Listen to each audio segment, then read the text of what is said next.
Assalamualaikum warahmatullahi wabarakatuh. Kami di sini akan menjelaskan materi tentang Pancasila sebagai dasar nilai pengembangan ilmu dan teknologi di Indonesia. Yang beranggotakan Edo Apriliano Jarot Prayogo, A320200119, Fauzan Adnan Kantona Nugroho, A320200128, Oki Trijatmiko, A320200112, Zahwa Sukma Ayu, A320200103. Pengertian. Ilmu pengetahuan diambil dari kata bahasa Inggris science yang berasal dari bahasa Latin scientia, dari bentuk kata kerja scire yang berarti mempelajari, mengetahui. Pertumbuhan selanjutnya, pengertian ilmu mengalami perluasan arti sehingga menunjuk pada segenap pengetahuan sistematik. De Liangji tahun 1987 memberikan pengertian ilmu adalah rangkaian aktivitas penelaahan yang mencari penjelasan suatu metode untuk memperoleh pemahaman secara rasional empiris mengenai dunia ini dalam berbagai seginya, dan keseluruhan pengetahuan sistematis yang menjelaskan berbagai gejala yang ingin dimengerti manusia. Daud Yusuf 1987 menunjukkan bahwa pengertian ilmu mengacu pada tiga hal, yaitu produk, proses, masyarakat. Ilmu pengetahuan sebagai produk yaitu pengetahuan yang diketahui dan diakui kebenarannya oleh masyarakat ilmuwan. Ilmu pengetahuan sebagai proses artinya kegiatan masyarakat yang dilakukan demi penemuan dan pemahaman dunia alami sebagaimana adanya, bukan sebagaimana yang kita kehendaki. Ilmu pengetahuan sebagai masyarakat artinya dunia pergaulan yang tindak tanduknya, perilaku dan sikap serta tutur katanya diatur oleh empat ketentuan yaitu universalisme, komunialisme tanpa pamrih, dan skeptisisme yang teratur. Ilmu dalam perspektif historis. 1. Zaman Yunani kuno. Pada masa ini manusia masih menggunakan batu sebagai peralatan. Oleh karena itu, pada zaman pra-Yunani kuno disebut juga zaman batu yang berkisar antara 4 juta sampai 20.000 tahun. 2. Zaman Yunani kuno. Yunani pada masa itu dianggap sebagai gudang ilmu dan filsafat, karena bangsa Yunani pada masa itu tidak lagi mempercayai mitologi. 3. Zaman abad pertengahan. Para ilmuwan pada masa ini hampir semua adalah para teolog, sehingga aktivitas ilmiah terkait dengan aktivitas keagamaan. Semboyan yang berlaku bagi ilmu pada masa ini adalah ansilia, teologia atau abdi agama. Zaman Renaissance. Zaman Renaissance ditandai sebagai era kebangkitan kembali pemikiran yang bebas dari dogma-dogma agama. Renaissance ialah zaman peralihan ketika kebudayaan abad pertengahan mulai berubah menjadi suatu kebudayaan modern. Manusia pada zaman ini adalah manusia yang merindukan pemikiran yang bebas. 5. Zaman modern. Zaman modern ditandai dengan berbagai penemuan dalam bidang ilmiah.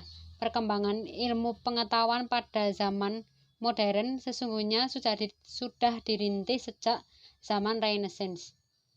Seperti René Descartes, tokoh yang terkenal sebagai bapak filsafat modern.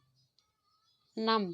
Zaman kontemporer, yaitu abad 20 dan seterusnya. Fisikawan termasyhur abad ke-20 adalah Albert Einstein. Ia menyatakan bahwa alam itu tak berhingga besarnya dan tak terbatas, tetapi juga tak berubah status totalitasnya atau bersifat statis dari waktu ke waktu. Einstein percaya akan kekekalan materi. Ini berarti bahwa alam semesta itu bersifat kekal, atau dengan kata lain tidak mengakui adanya penciptaan alam. Di samping teori mengenai fisika, teori alam semesta, dan lain-lain, maka zaman kontemporer ini ditandai dengan penemuan berbagai teknologi canggih. Teknologi komunikasi dan teknologi informasi termasuk salah satu yang mengalami kemajuan sangat pesat. Unsur-unsur ilmu pengetahuan. 1. Sasaran yang dijadikan objek untuk diketahui, Gegenstand. 2. Objek sasaran ini terus-menerus dipertanyakan dengan suatu cara atau metode tertentu tanpa mengenal titik henti. Suatu paradoks bahwa ilmu pengetahuan yang akan terus berkembang justru muncul permasalahan-permasalahan baru yang mendorong untuk terus-menerus mempertahankannya. 3. Ada alasan dan motivasi mengapa Gegenstand itu terus-menerus dipertanyakan. 4. Jawaban-jawaban yang diperoleh kemudian disusun dalam suatu kesatuan sistem.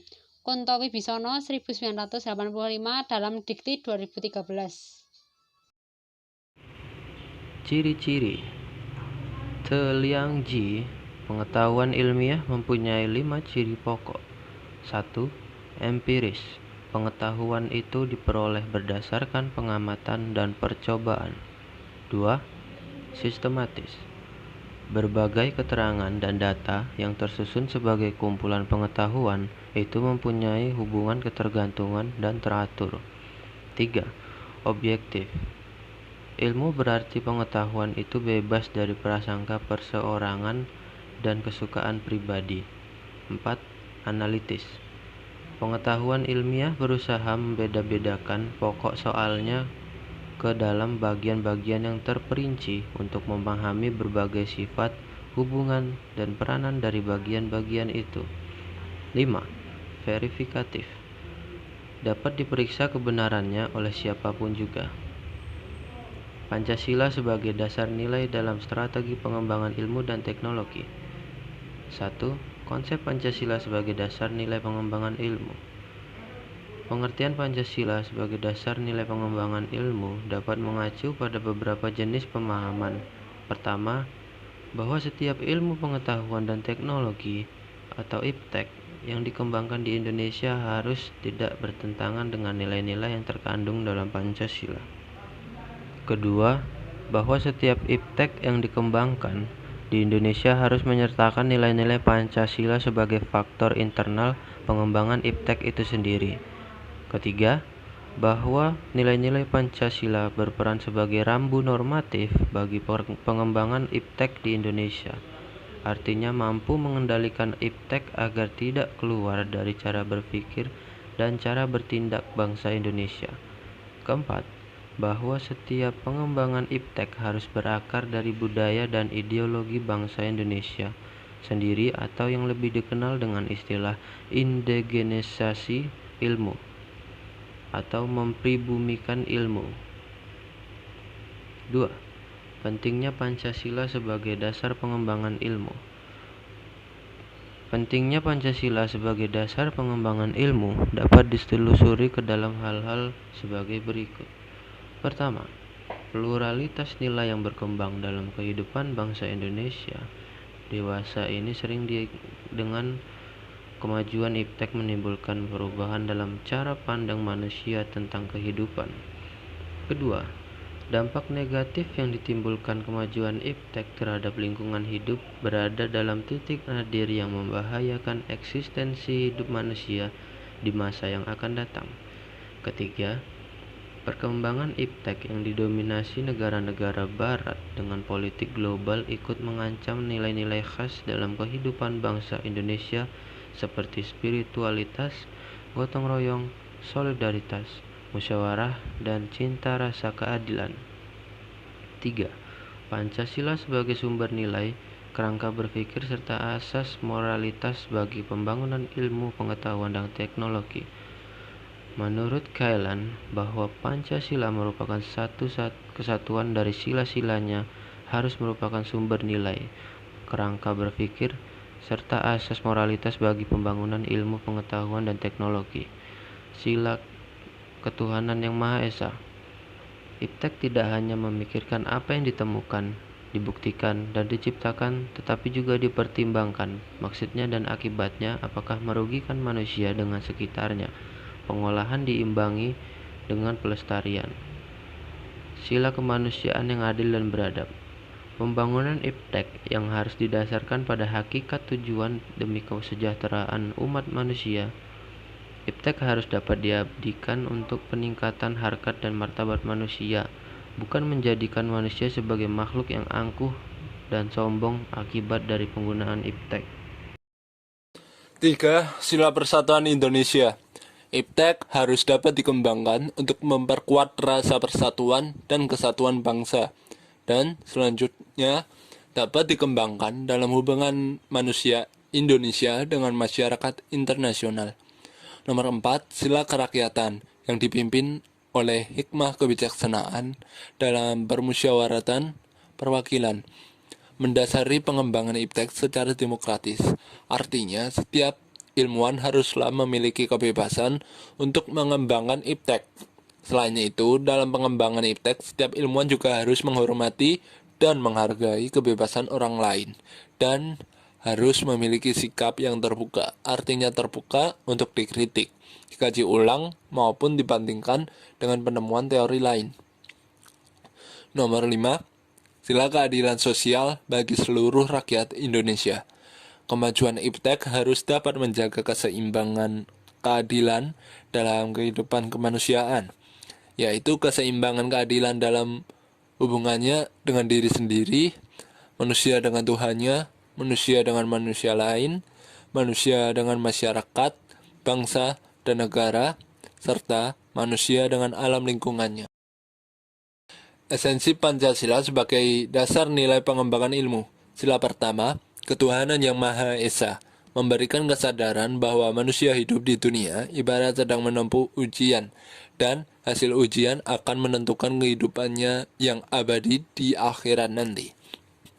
Salah satu ujiannya adalah manusia diperintahkan melakukan perbuatan untuk kebaikan, bukan untuk membuat kerusakan di bumi.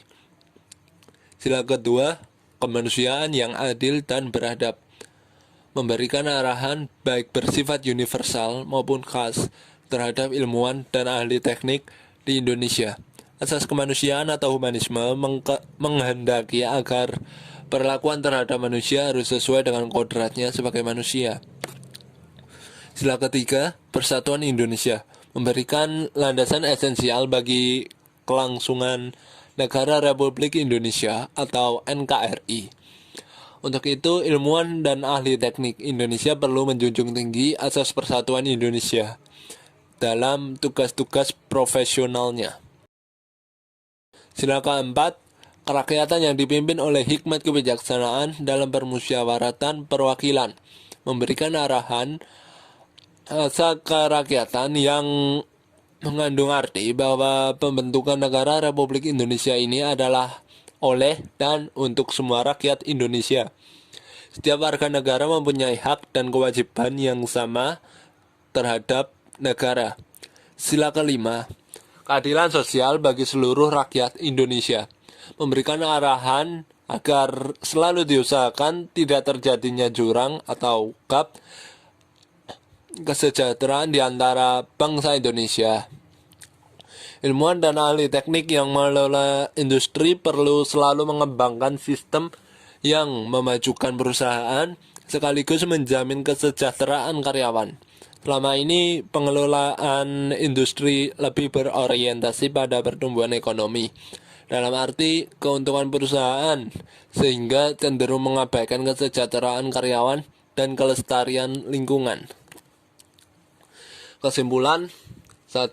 Pancasila merupakan satu kesatuan dari sila-silanya, harus merupakan sumber nilai, kerangka berpikir, serta asas moralitas bagi pembangunan ilmu pengetahuan dan teknologi.